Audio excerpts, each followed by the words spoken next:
நம பார்வதி பதையே அரகர மகாதேவா. தென்னாடுடைய சிவனே போற்றி, எந்நாட்டவர்க்கும் இறைவா போற்றி. ஆடக மதுரை அரசே போற்றி, கூடல் இலங்கு குருமணி போற்றி. அண்ணாமலையம் அண்ணா போற்றி, கண்ணார் அமுதக் கடலே போற்றி. காவாய் கனகத்திரளே போற்றி, கையிலை மலையானே போற்றி போற்றி. சரணமென்றடையில் விழுந்து தாழ்ந்தெழும் அமரர்க்காக புறமிசை முறுவல் பூத்த புண்ணிய கடலில் தோன்றி திறமுறு சிலம்பை மேவும் சிதம்பர கணேசன் தாளை கரமலர் குவித்து வாழ்த்தி கடையனேன் உய்ந்தவாறே.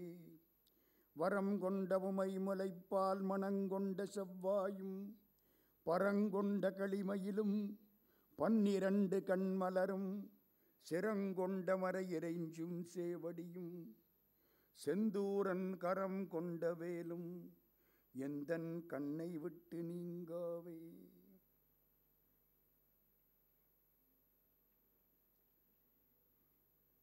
மேடையிலே இருக்கக்கூடிய சான்றோர் பெருமக்களுக்கும் எனக்கு முன்னால் வீற்றிருக்கக்கூடிய சான்றோர் பெருமக்களுக்கும் என்னுடைய மனமார்ந்த நன்றி கலந்த வணக்கங்களை தெரிவித்துக் கொள்ளுகிறேன்.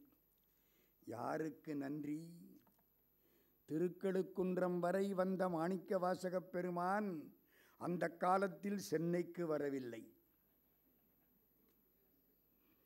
திருக்கழுக்குன்றத்துக்கு வந்தார், சிதம்பரத்துக்கு போனார், சென்னை பக்கம் வந்ததாக தெரியவில்லை. காஞ்சிபுரத்தை பாடியிருக்கிறார் ஏகம்பன். அப்பொழுது வர வாய்ப்பில்லாத மாணிக்க வாசகப் பெருமானை இப்பொழுது தருமமிகு சென்னைக்கு அழைத்து வந்து ஆண்டுதோறும் விழா கண்டு கிட்டத்தட்ட 300-400 பேர் மணிவாசகருடைய திருவாசகத்தை அனுபவிக்க ஏற்பாடு செய்து தந்திருக்கக்கூடிய சோனானாவண்ணா அறக்கட்டளைக்கு முதலாவது வணக்கம். ஒரு தலைவர், அவர் தலைவர், அன்னவர்க்கே சரண் நாங்களே. மாணிக்க வாசகருக்கு தலைமை தாங்கக்கூடிய தகுதி உலகத்திலேயே ஒருவருக்குத்தான் உண்டு. அவர் ரத்தின சபாபதி. அந்த சபாபதிக்கும் உண்டு, இந்த ரத்தின சபாபதிக்கும் உண்டு. அம்மானையில் 16வது பாட்டு, அதுக்கு 16 மை போட்டு மயக்கி விட்டார். பார்த்தோமா இல்லையா? கைகாட்டி மயக்குவதை கண்டதுண்டு, கண்காட்டி மயக்குவதை கேட்டதுண்டு, பொய் காட்டி சில பேர்கள் மயக்குவார்கள், பொன் காட்டி பதவி பெற்றோர் பல பேர் உண்டு. மை போட்டு மயக்குவதை கேட்டதில்லை ஐயா, நீங்கள் 16 மை போட்டு மயக்கி விட்டீர்கள். எல்லாம் அசந்து போயிட்டான். நானும் எழுதிக்கிட்டே வந்தேன், 5-6 மை வந்தது. அதுக்கப்புறம் எனக்கு மை வரலை, எழுத முடியலை. பேனாவில் மை வரலையா, இல்லை அங்கே இருந்து எழுதிக்க முடியலையா, எனக்கு தெரியலை. ஐயா, நும் திருவடியை வணங்குகின்றேன். அம்மையில் கொஞ்சம் மை எனக்கும் தாரீர். கொஞ்சம் மை கொடுத்தா போதும். எனக்கு முன்னால் வீற்றிருக்கக்கூடிய சான்றோர் பெருமக்கள், ஆன்றவிந்தடங்கிய கொள்கை சான்றோர் நம்முடைய ஏஎம் சுவாமிநாதன் ஐயா அவர்கள், நம்முடைய சைவ சித்தாந்த பெருமன்றத்தின் தூண்கள் நம்முடைய சதானந்தன் ஐயா அவர்கள், தியாகராஜன் அவர்கள், மற்றும் இங்கு வந்திருக்கக்கூடிய சான்றோர் பெருமக்கள், தாய்மார்கள், எனக்கு முன்னாலே 50 நிமிஷம் மேலே தொட்ட இடத்துல இருந்து முடிக்கிற வரைக்கும் மாணிக்க வாசகரை தவிர வேறு எதையும் பேசக்கூடாது என்று மிக அற்புதமாக உரையாற்றிவிட்டு அமர்ந்திருக்கக்கூடியவர், சைவ சித்தாந்தத்தை நன்றாக படித்தவர், திருக்கோவையாருக்கு உரை எழுதியவர், கல்லாடத்துக்கு உரை கண்டவர், நம்முடைய 14 சாத்திரங்களுக்கும் உரை கண்டவர் பேராசிரியர் முத்தப்பனார் அவர்கள். அவ்வளவு பேருக்கு என்னுடைய நன்றி கலந்த வணக்கங்களை தெரிவித்துக் கொள்ளுகிறேன். அன்புக்குரிய பெருமக்களே, ஒரு ஆசிரியன் மாணவர்களிடத்திலே பேசிக்கொண்டிருந்தான்.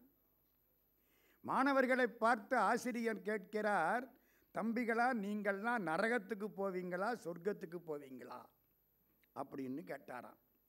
இந்த பையன்களுக்கெல்லாம் ஒன்றும் புரியலை, எல்லாம் அப்படியே பார்க்குறான். நரகத்தில் என்ன இருக்கும், சொர்க்கத்தில் என்ன இருக்கும்? சொர்க்கத்தில் எல்லாம் சுகமாக இருக்கும், பசிக்காது, நல்லா இருக்கலாம். நரகத்தில் என்ன இருக்கும்? இருப்பு சட்டியில் எண்ணெய் இருக்கும்.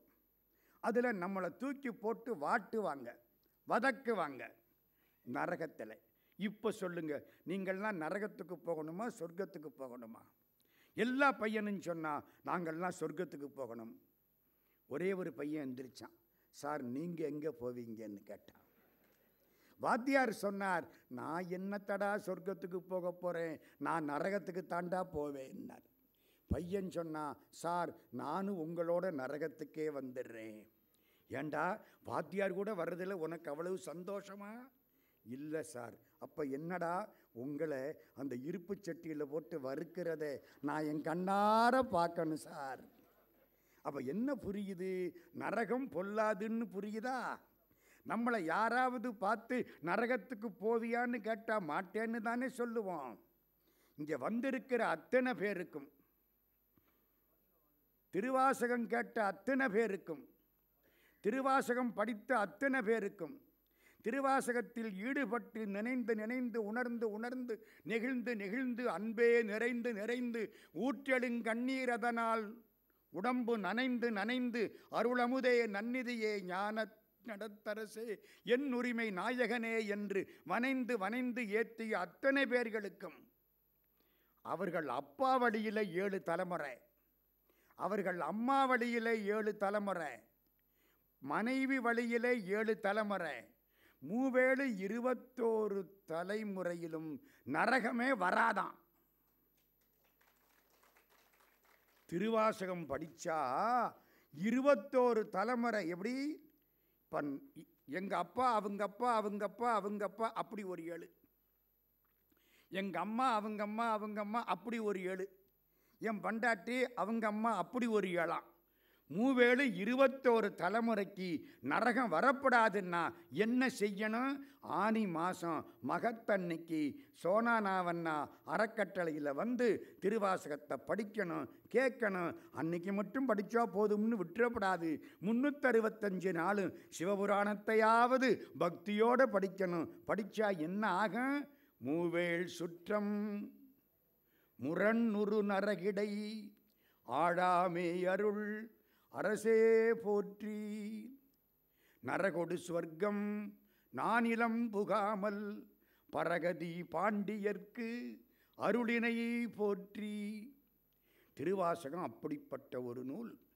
அதன் பெருமையெல்லாம் சொல்ல ஆரம்பித்தா 8 மணி ஆயிரும். இல்லை, 7:55க்கு முடிக்கவும்னு இங்கே ஒரு சீட்டு வந்துருச்சு. சரிதானா? ஒரு தலைப்பு அவர் காந்தி தான் கொடுத்தாரு, நான் கொடுக்கல. காந்தி கொடுத்த தலைப்பு என்ன தலைப்பு? பள்ளி குப்பாயத்தர். ஒரு 45 நிமிஷம் எங்கூட எல்லாரும் வாங்க. நாமெல்லாம் மதுரைக்கு போகிறோம். பாண்டியனில் போகலாமா? வேண்டாம், சோமசுந்தர பாண்டியனை பார்க்க போகலாம். வைகையில் போகலாமா? வேண்டாம், டிக்கெட்டு சார்ஜெல்லாம் ஏற்றி விட்டாங்க. வைகையில் போக வேண்டாம். வைகை திருக்கோட்டில் நின்றதோர் திறமும் தோன்றும் அப்பர் சுவாமி பாடினாரே, அந்த மதுரைக்கு போகிறோம். அவ்வளவு பேரும் புறப்பட்டு போகிறோம். இப்போ நமக்கு பணச்செலவு கிடையாது, ஒன்றும் இல்லை, மனசு தான். எங்கூட வாங்க, பத்திரமா கூட்டிக்கிட்டு போகிறேன்.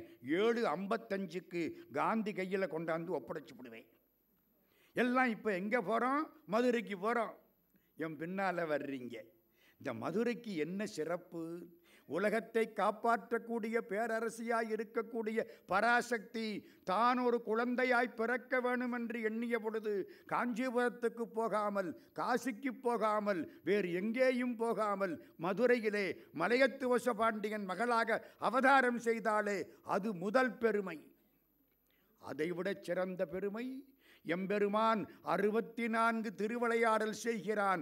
தமிழுக்காக தலையிலே விறகு கட்டை சுமந்து திரிகிறான், பிட்டுக்கு மண் சுமக்கிறான். அந்த மதுரை அது 2வது பெருமை. அதைவிட சிறப்பு என்ன தெரியுமா? மாணிக்க வாசகப் பெருமானுடைய திருவடி பட்ட மண் மதுரை மண், அது 3வது பெருமை. அதைவிட சிறப்பு என்ன தெரியுமா? ரிஷப வாகனத்திலே வரக்கூடிய பெருமானை, உனக்கு ரிஷப வாகனத்தை விட வெள்ளை குதிரை வாகனம் அழகாயிருக்கும் என்று குதிரையிலே வரச் செய்தார்களே, அது மதுரைக்காரர்களுக்கு பெருமை. பெருமான் இன்னைக்கு இங்கே குதிரை வாகனத்தில் வருவார். வெள்ளை குதிரைகளில் வர்றாராம். யாரு? சிவபெருமான் கம்பீரமாக வர்றார். நரியை குதிரை பரியாக்கி ஞாலமெல்லாம் நிகழ்வித்து பெரிய ஜன்னன் மதுரையெல்லாம் பிச்சதேற்றும் பெருந்துரையாய். எல்லாரையும் பைத்தியமாக்கி விட்டா சார் இந்த சிவபெருமான். பிச்சதேற்றும் பெருந்துரையாய் அரிய பொருளே அவிநாசி அப்பா பாண்டி வெள்ளமே தெரிய அரிய பரஞ்சோதி செய்வதொன்றும் அறியேனே. சிவபெருமான் குதிரை வாகனத்தில் வரல, குதிரையிலேயே வர்றார். இப்போ நாமெல்லாம் பார்க்குறோம் மதுரை எப்போ கிட்டத்தட்ட 1800 வருஷத்துக்கு முன்னால். 1500ன்னு வச்சுங்க. மாணிக்கவாசகர் வரலாறும் கால ஆராய்ச்சியும் மாதிரி ஒரு கடுமையான ஒரு ஆய்வு எங்கேயுமே கிடையாது. ஆளாளுக்கு எல்லாரும் 50 பக்கம் 100 பக்கம் 2 வால்யூம் எழுதிவிட்டு கடைசியில் இருக்கலாம்னுட்டு போயிடுறாங்க. நம்ம ஒன்றும் பேச முடியலை. 3ஆம் நூற்றாண்டா 4ஆம் நூற்றாண்டா இல்லை முந்தானத்து வந்தவரா ஒன்றும் புரியலை. மாணிக்கவாசக பெருந்தகை. அப்பொழுது அந்த காலகட்டம் சிவபெருமான் குதிரையில் வர்றார். இப்போ நம்ம கண்ணுக்கு தெரியுதா? கொஞ்சம் எங்கூட வாங்க, அழகாக தெரியும். வெள்ளை குதிரையில் வர்றார். சிவபெருமான் எப்படி இருப்பார்? செக்கச்சவேல்னு இருப்பார். சிவபெருமான் எப்படி இருப்பார்? ரத்னசபாபதி ஐயா மாதிரி இருப்பார். செக்கச்சவேல்னு இருப்பார். முந்திய முதல் நடு இறுதியும் மானாய் மூவரும் அருகிலர் யாவர் மற்றறிவார் பந்தனை விரலையும் நீயும் நின்னடியார் பழங்குடில் தொறும் எழுந்தருளிய பரடை. அத்தனை வீட்டுக்கும் வரிசைக்கு வந்திருக்கான் சார் சிவபெருமான். பழங்குடில் தொறும் ஒரு வார்த்தை, தொறும் ஒவ்வொரு வீட்டுக்கும். உங்கள் வீடு சின்ன வீடு, அது பெரிய வீடு, அது மாடி வீடு, இது குடிசை வீடு கிடையாது. எங்கெங்கே எல்லாம் வீடு, எல்லா வீட்டுக்கும் வந்து நிற்கிறான். கிறிஸ்தவ பெருமக்கள் பேசுவார்கள், தட்டுங்கள் திறக்கப்படும், கேளுங்கள் கொடுக்கப்படும். சைவம் சொல்லும், நீ எதுக்கு போய் கதவை தட்டுற? நீ கோயிலுக்கு போக வேண்டாம், உங்கள் வீட்டு வாசப்படிகளே சிவபெருமான் வந்து காத்து கிடக்கிறான், கதவை திற. இங்கு நம் இல்லங்கள் தோறும் எழுந்தருளி செங்கமல பொற்பாதம் தந்தருளும் சேவகனை. இங்கு நம் இல்லங்கள் தோறும், வார்த்தையை பாருங்க. வீட்டு வாசப்படிலே சிவபெருமான் வந்து காத்து கிடக்கிறார், கதவை திறந்து வையுங்கள். மணிக்கதவன் திறவாயோ மரப்பயலான் தவிர்த்தே மாற்றறியா பொன்னே இன் வடிவது காட்டாயோ. வள்ளற் பெருமான் அழுத மாதிரி வீட்டு கதவை திறந்து வைத்தால் பார்க்கலாம். யார் வருகிறார்? குதிரையிலே சிவபெருமான் வருகிறார். எந்த குதிரை? வெள்ளை குதிரை. எப்படி வருகிறார்? அந்தணன் ஆவதுங்காட்டி வந்தாண்டாய் ஆரமுதே பள்ளி எழுந்தருளாயே. அப்படி வருகிறார். எல்லா பெண்களும் மேலே பார்க்கிறார்கள், தெருவிலே பார்க்கிறார்கள். ஒரு வயசு பெண்ணு, 20 வயசு, 19 வயசு, 12 வயசுல இருந்து இந்த குதிரை மேலே வர்ற ஆளு ரொம்ப அழகா இருக்கார். அவரை சுற்றி குதிரை. எத்தனை குதிரை? குதிரை மேலே வர்றதுனால அவர் அழகா இல்லை, அவர் வர்றதுனால குதிரை அழகா இருக்கு. மீனாட்சி தங்க ரதத்தில் வந்தா மீனாட்சிக்கு பெருமை இல்லை, மீனாட்சி வர்றதுனால தங்க ரதத்துக்கு பெருமை. கற்பகாம்பாள் ரதத்தில் வந்தா கற்பகாம்பாளுக்கா பெருமை? இல்லை, ரதத்துக்கு பெருமை. ஏன்? கற்பகாம்பாளில் வர்றா. எவ்வளவு பெரிய ரதத்தில், தங்க ரதத்தில் வர்றதுனால கற்பகாம்பாளுக்கு பெருமைன்னு சொல்லப்படாது. கற்பகாம்பாள் வர்றதுனால ரதத்துக்கு பெருமை. கம்பீரமாக வருகிறார். எல்லாரும் பார்க்குறாங்க. ஒரு பொண்ணு அப்படி திரும்புகிறா. அவங்க அம்மாவை ஒரு பார்வை பார்க்குறா.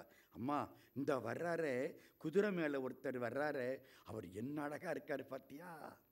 அவங்க அம்மா அப்படி திரும்பி பார்க்குறா. பக்கத்து வீட்டு பொண்ணு, அடுத்த வீட்டு பொண்ணு, எதிர்த்த வீட்டு பொண்ணு, அவ்வளவு பேர் வந்து இந்த குதிரை மேலே வர்ற பெருமானை பார்க்கிறார்கள். எங்கே குதிரை மேலே வர்றார்? எங்கள் ஆவணி மூல வீதியில் குதிரை மேலே வர்றார். மதுரையிலே வீதிகளுக்கெல்லாம் பேர் அப்படி வச்சான். சித்திரை வீதியில் சாமி வந்தால் அந்த 4 சித்திரை திருவிழா நடந்தால் 4 வீதிக்கும் சித்திரை வீதின்னு பேர் அந்த காலத்தில். இப்போ அதை மாசி வீதிக்கு மாற்றி விட்டோம். ஆவணி மூல திருவிழா நடந்தால் அந்த வீதிக்கு ஆவணி மூல வீதின்னு பேர். ஒரு தாமரப்பு மாதிரி மதுரை. நடுவிலே அன்னை மீனாட்சியின் திருக்கோயில். சுற்றி 4 வீதி, மேற்காடி வீதி, கிழக்காடி வீதி, வடக்காடி வீதி, தெற்காடி வீதி. ஆடி வீதியை சுற்றி வந்தால் 4 சித்திரை வீதி, 4 சித்திரை வீதியை சுற்றி வந்தால் 4 ஆவணி மூல வீதி, 4 ஆவணி மூல வீதியை சுற்றி வந்தால் 4 மாசி வீதி, அதை சுற்றி வந்தால் 4 வெளி வீதி. அழக தாமரப்பு மாதிரி ஆவணி மூல வீதியிலே எம்பெருமான் சிவபெருமான் குதிரையில் வர்றான். அதை பார்த்தா என்ன சார் ஆகும்? மறுபிறப்பு கிடைக்காது. அதுக்கு தானையா இந்த பாடுபடுறான். மறுபிறப்பு வேணுமா வேண்டாமா சொல்லுங்க? சிந்தை மகிழ சிவபுராணம் தன்னை முந்தை வினை முழுதும் மோய உரைப்பன் யான் பிறந்த பிறப்பருக்கும் எங்கள் பெருமான். அதுக்குத்தானே சார் இந்த பாடுபடுறோம். இந்த பிறவி போதும் ஐயா, இந்த பிறவி போதும். எழுகடல் மணலை அளவிடில் அதிகம் எனதிடர் பிறவி அவதாரம் இனி உனதபயம் எனதுயிர் உடலும் இனி உடல் விடுக முடியாது. இந்த உடம்பு போதும், எடுத்த பிறவி போதும். அன்னை எத்தனை எத்தனை அன்னையோ, அப்பன் எத்தனை எத்தனை அப்பனோ, பின்னை எத்தனை எத்தனை பெண்டிரோ, பிள்ளை எத்தனை எத்தனை பிள்ளையோ, இந்த பிறவி எனக்கு போதும். பெற்று பெற்று மாதா உடல் சலித்தாள், வல்வினையேன் கால் சலித்தேன். பிரம்மா என்ன படைச்சு படைச்சு கை ஓஞ்சு போனா, வேதாவும் கைசலித்து விட்டானே. நாதா இருப்பையூர் வாழ் சிவனே, இன்னும் ஓர் அன்னை கருப்பையூர் வாராமல் கா.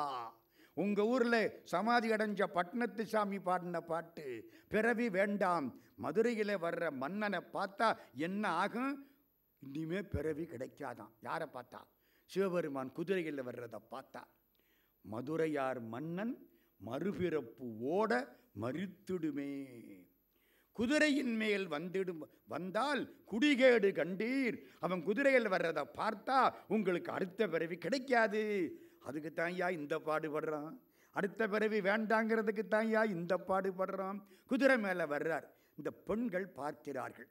ஒரு பொண்ணு பார்க்கிறார். அவர் வாயை திறந்து பேசுகிறாரு பார்த்தியா, அவர்கிட்டேருந்து தான் வேதம் வந்து தான். இன்னொரு பொண்ணு சொல்கிறா, இல்லை இல்லை, அவர் வாயிலிருந்து வர்ற எல்லாமே வேதம்தான். வேதம் வாயிலிருந்து வந்ததுங்கிறது தேவலியா? அவர் வாயை திறந்தாலே வர்றது வேதம்தானுங்கிறது தேவலியா? அவரை பார்த்தியா விபூதி பூசியிருக்காரு பார்த்தியா? சே, இந்த விபூதி என்ன அழகாக இருக்குது. பூதின்னா செல்வம், விபூதின்னா ஈடு இணையில்லாத செல்வம். நாயகன்னா தலைவன், விநாயகன்னா ஈடு இணையில்லாத தலைவன். கிருகம்னா வீடு, விக்கிரகம்னா ஈடு இணையில்லாத வீடு. விபூதி ஈடு இணையில்லாத செல்வம். சாகுற பொழுது நமக்கு எல்லாத்தையும் கலட்டிட்டு விட்டுருவாங்க. தங்கத்தில் பல்லு இருந்தால் கூட எடுத்துக்கிடுவான். கிராம் 2600 ரூபா விடுவானா? விபூதியை மட்டும் நிறைய பூசி அனுப்பிச்சிருவாங்க. நம்ம கூட வர்றது விபூதி மட்டும்தான், வேற ஒன்றும் வராது. அந்த செல்வம் தான் நம்ம கூட வரப்போகுது. அதனால தான் அந்த திருநீற்றுக்கு அவ்வளவு மரியாதை, அவ்வளவு பெருமை. மந்திரமாவது நீரு, வானவர் மேலது நீரு, சுந்தரமாவது நீரு, துதிக்கப்படுவது நீரு, தந்திரமாவது நீரு, சமயத்தில் உள்ளது நீரு, செந்துவர் வாயுமை பங்கன் திரு ஆலவாயான் திருநீரே. அவர் விபூதி பூசியிருக்கார் பார்த்தியா? அந்த வெந்நீர் என்ன அழகா இருக்கு. ஆமாடி, ரொம்ப அழகா இருக்கு. விபூதி பூசினதுனால இந்த சிவந்த திருமேனி அழகா இருக்கா? இந்த சிவந்த திருமேனியில விபூதி இருக்கிறதுனால விபூதி அழகா இருக்கா? ஒருத்தி சொல்றா, விபூதி தான் அழகா இருக்கு. இந்த திருமேனியில பட்டதுனால விபூதி அழகா இருக்கு. வெள்ளை விபூதி, சிவப்பு திருமேனி, வேத மொழியர் வெண்ணீற்றர் செம்மேனியர் நாதப்பறையினர் அன்னே என்னும் நாதப்பறையினர் நான்முகன் மாலுக்கும் நாதரின் நாதனார் அன்னே என்னும். திருவாசகம் 17ஆம் தலைப்பு, அன்னை 10 பாட்டு.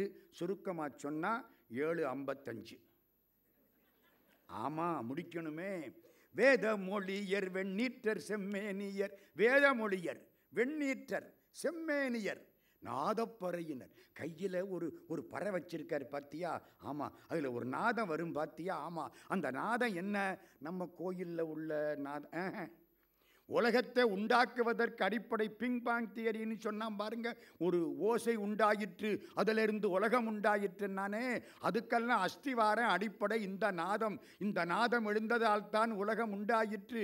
நாதப்பறைகளை கையில் வச்சிருக்கார். இவர் யார் தெரியுமா? பிரம்மாவுக்கும் திருமாலுக்கும் முன்னாலே தோன்றியவரா? இல்லை. பிறந்தவரா? இல்லை. இருப்பவர். பிறவி கிடையாது. பிறவா யாக்கை பெரியோன். பிறந்த நாள் தெரியாது. நமக்கெல்லாம் பிறந்த நாள் தெரியும். இறந்த நாள் இறந்ததுக்கு அப்புறம் மற்றவங்களுக்கு தெரியும். நமக்கு அது தெரியும். சிவபெருமானுக்கு ரெண்டும் கிடையாது. டேட் ஆஃப் பர்த் இருந்தால் டேட் ஆஃப் டெத்து உண்டு. டேட் ஆஃப் பெருத்து இல்லைன்னா டேட் ஆஃப் டெத்தும் கிடையாது. பிறவா யாக்கை பெரியோன், பள்ளிக்கூடத்தில் சேர்க்க முடியாத ஆளு மிஸ்டர் சிவபெருமான். அம்மா பேரு கேட்பான், இவர் எந்த பேரை சொல்லுவார்? ஒரு நாமம் ஒரு உருவம் ஒன்றுமில்லாருக்கு 1000 திருநாமம் பாடி நாம் தெள்ளேனங் கொட்டாமோ. பிறந்த தேதி கேட்பான், இவர் பிறந்தால சொல்கிறதுக்கு ஜாதி கேட்பான். நம்மாள் ஃபார்வார்டா பேக்வார்டா மோஸ்ட் பேக்வார்டா. இவர் ஒரு முழிச்சு பார்ப்பார், போங்கடா உன் பள்ளிக்கூடமே வேண்டாம், நான் ஒரு பள்ளிக்கூடம் வச்சு நடத்தினேன், எனக்கு மாணவர்கள் வரட்டும், 4 மாணவர்கள் வந்தாலும் போதும், அப்போவே 4 பேரை வச்சுத்தான் பாடம் சொன்னேன், இப்போவும் அது போதும் அப்படின்னு திரும்பி வந்துடுவார்.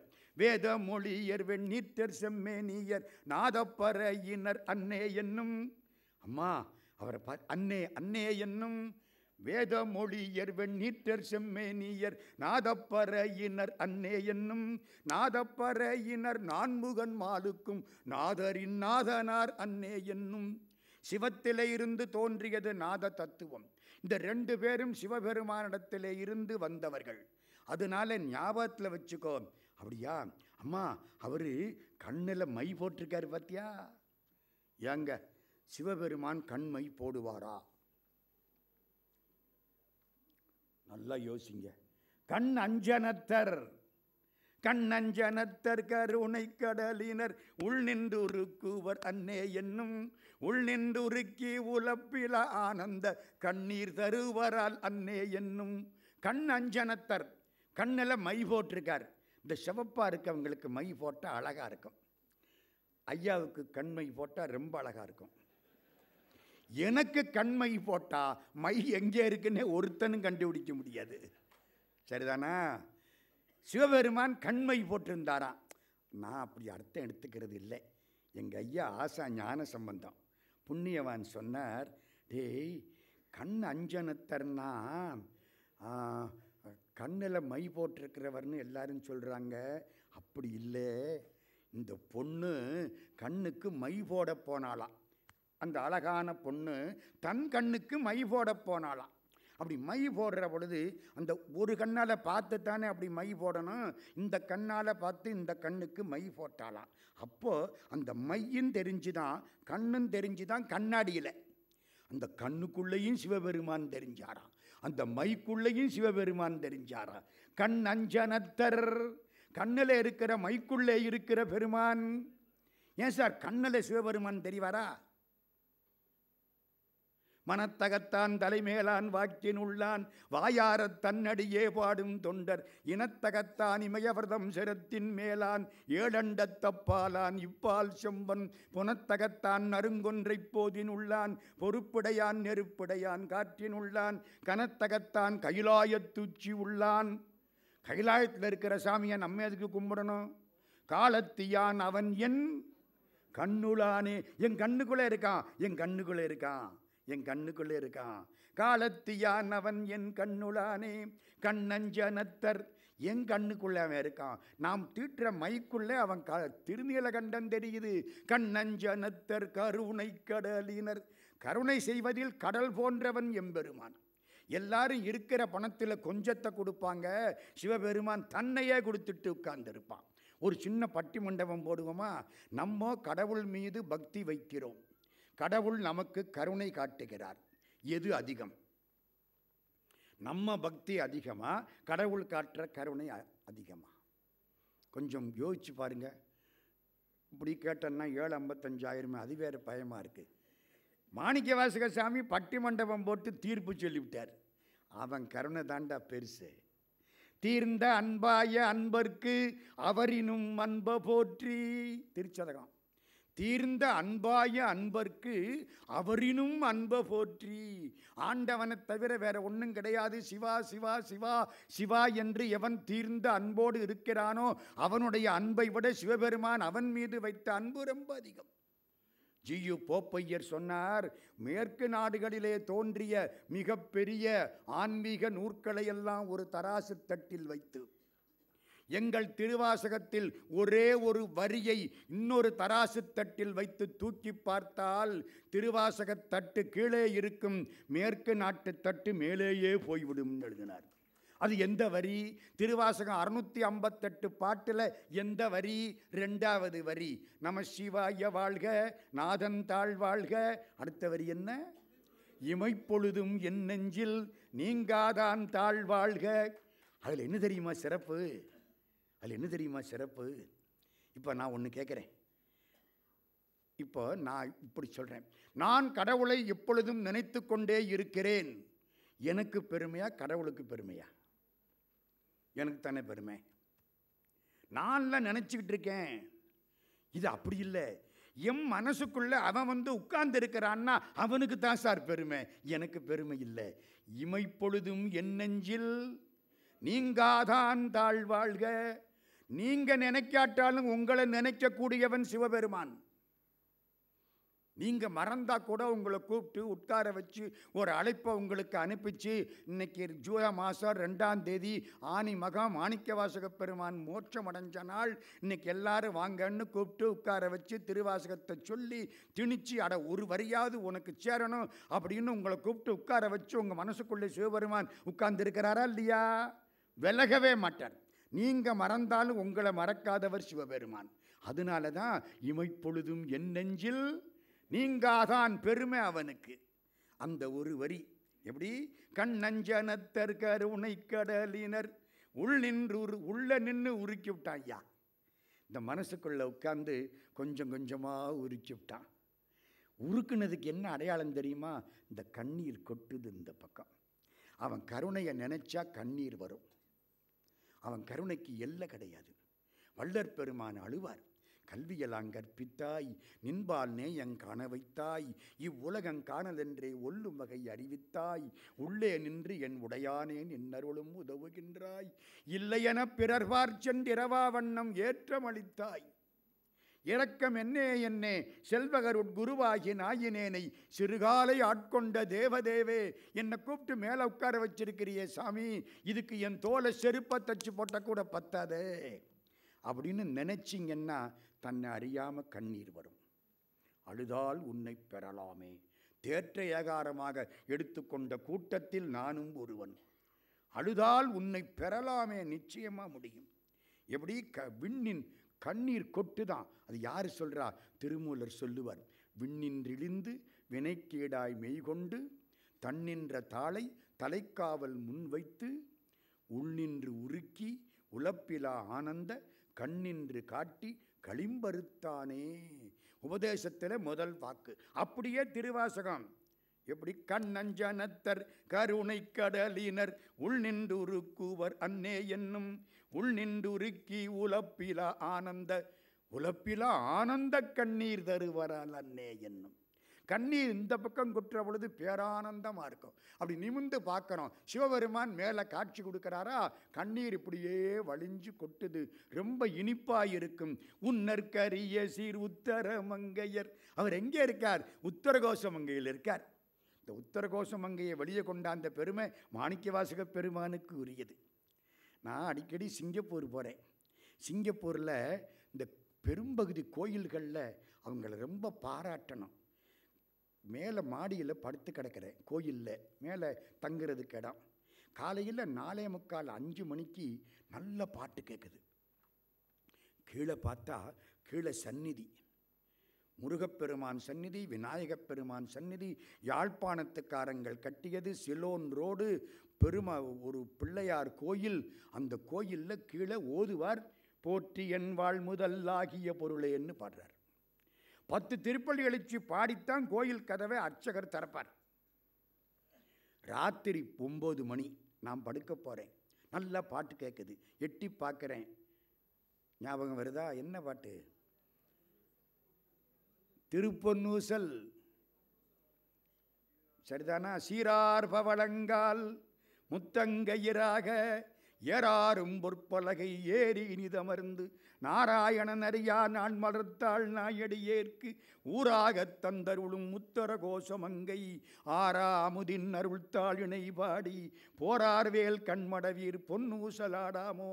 சிவபெருமானை கேட்டேன், ஏன் சாமி 18,324 திருமுறை பாட்டு, 18,324 பாட்டு திருமுறை. நீங்கள் என்ன காலையில் திருப்பள்ளி எழுச்சியின் திருவாசகம், ராத்திரிக்கு திருப்பொன்னூசலும் திருவாசகமா? பெருமான் சொன்னார், மற்றவை என்னை எழுதி பார்த்தன, திருவாசகத்தை நானே எழுதி வைத்து கொண்டேன். பாருங்க ஐயா, கோயிலில் எந்திரிக்கிற போதும் திருவாசகம் கெடுத்தான் எந்திரிக்கிறாரு. அவர் எந்திரிக்கிறதும் இல்லை, தூங்குறதும் இல்லை. நம்ம நினச்சிக்கிட்டு உட்கார்ந்து இருக்கிறோம். அவர் தூங்கினா நம்ம பொழப்பு என்னத்துக்கு ஆகிறது? திருப்பள்ளி எழுச்சி அவருக்கா பாடுறோம், நமக்கு பாடுறோம்.